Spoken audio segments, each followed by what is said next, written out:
Gerak-gerik terduga pelaku ledakan di SMAN 72 Jakarta sebelum kejadian mulai terungkap, baik dari rekaman CCTV yang beredar hingga unggahan terakhirnya kini menjadi sorotan. Terduga pelaku sempat mengunggah foto di media sosial TikTok-nya sebelum peristiwa ledakan terjadi. Dalam akun terduga pelaku @somdases ada 3 konten yang diunggah beberapa jam sebelum insiden. Salah satu unggahan itu berupa sebuah foto dengan gestur tangan oke dan tulisan Here it comes 8 jam sebelum kejadian. Sementara itu di unggahan pertama menampilkan potret cermin selfie yang menunjukkan wajah remaja laki-laki di sejumlah lokasi. Unggahan kedua menampilkan rekaman pemandangan halaman sekolah dari lantai atas dengan arah kamera menghadap ke masjid sekolah. Kemudian pada unggahan terakhir nampak potret diduga tangan dari pelaku menunjukkan gestur tanda oke. Terlihat pula bahwa foto ini diduga diambil oleh pelaku di dalam kamar mandi dengan tas berwarna biru yang disimpan di lantai. Tas berwarna biru juga sempat terlihat di bawah pelaku ketika dibonceng oleh ayahnya ke sekolah pada Jumat 7 November pagi atau beberapa jam sebelum kejadian. Dalam tangkapan layar rekaman CCTV di lingkungan rumahnya, terlihat pelaku mengenakan seragam sekolah batik dan celana putih serta menggendong ransel merah di punggungnya. Ia juga terlihat membawa satu tas lainnya berukuran cukup besar berwarna biru yang dipangkunya. Dari tangkapan layar itu juga terlihat bahwa ada perbedaan pakaian yang dikenakan terduga pelaku sebelum dan sesaat setelah kejadian.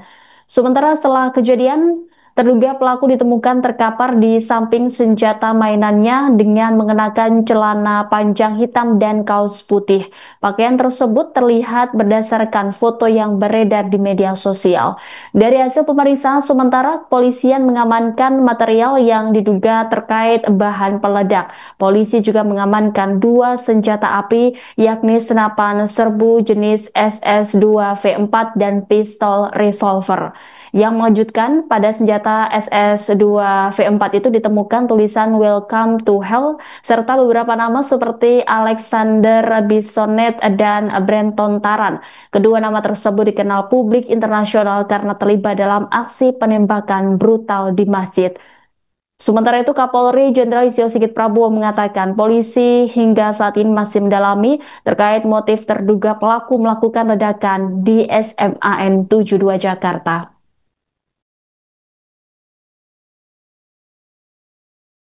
Kondisi terkini terduga pelaku ledakan di SMAN 72 Jakarta, Kelapa Gading, Jakarta Utara diungkap polisi. Terduga pelaku yang duduk di kelas 12 tersebut dilaporkan dalam perawatan medis. Dikutip dari Warta Kota pada Minggu 9 November, terduga pelaku sudah sadar setelah menjalani operasi bagian kepala di salah satu rumah sakit. Kondisinya sudah berangsur membaik namun masih harus menjalani perawatan medis.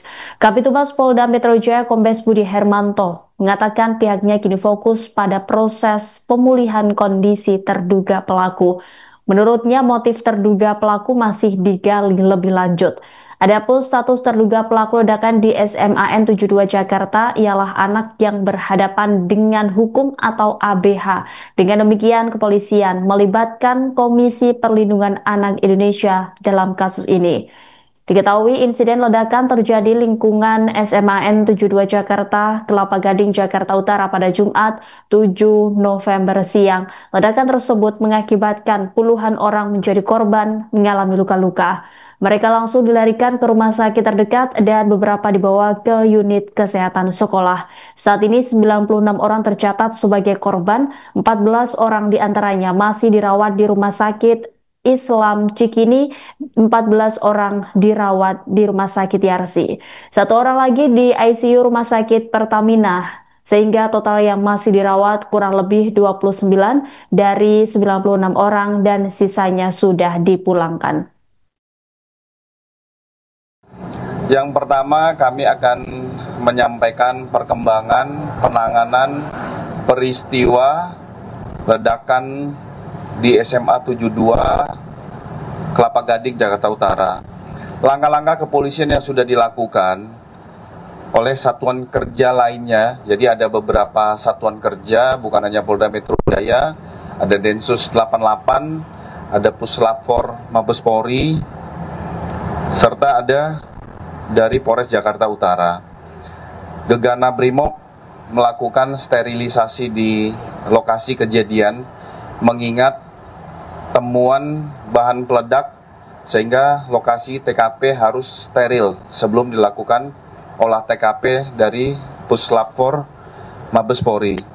Setelah itu melakukan pendataan dan pengolahan barang bukti dan dilanjutkan dengan penggeledahan. Tadi disampaikan oleh Bapak Kapolri di Rumah Sakit Islam Jakarta tentang jumlah korban. Kami tekankan jumlah korban 96 orang. Saat ini yang dirawat berjumlah 29 orang. Dengan rincian 14 di Rumah Sakit Islam Jakarta, 14 di Rumah Sakit Yarsi, dan 1 di Rumah Sakit Pertamina. Sementara 67 orang lainnya sudah pulang ke rumah dalam kondisi lebih baik. Penyelidikan dan penanganan peristiwa ini, Polri melibatkan KPAI dan tim trauma healing, mengingat adalah korban dan yang diduga melakukan suatu perbuatan adalah anak yang berhadapan dengan hukum. Artinya masih dianggap berstatus anak. Harapan Bapak Kapolri dan Kapolda Metro Jaya berharap sekolah segera kembali normal dan aktivitas belajar bisa kembali pulih. Untuk motif masih didalami oleh Densus 88 dan Krim Polda Metro Jaya. Jadi setelah nanti pengumpulan dan analisa barang bukti dari TKP, hasil penggeledahan, pencocokan semua dari keterangan saksi, Pak Kapolri sudah menyampaikan, termasuk Bapak Kapolda Metro Jaya, akan melaksanakan rilis secara lengkap kepada rekan-rekan sekalian, sehingga tidak bias isu, motif, ataupun kejadian yang terjadi. Perlu kami sampaikan kepada rekan-rekan sekalian, untuk kita sama-sama menjaga ada hak-hak khusus yang harus dipenuhi, yaitu perlindungan tentang identitas dan perlakuan khusus terhadap anak yang berhadapan dengan hukum. Kita menghimbau bersama-sama kepada seluruh masyarakat untuk kita bisa berempati, kita lebih bijak untuk menangani peristiwa ini. Mungkin dari rekan-rekan ada yang mau ditanyakan? Ya. Kemarin lebih kecil ya, itu kan sudah dilakukan penggeledahan di rumah terduga pelaku. Download Tribun X sekarang, menghadirkan lokal menjadi Indonesia.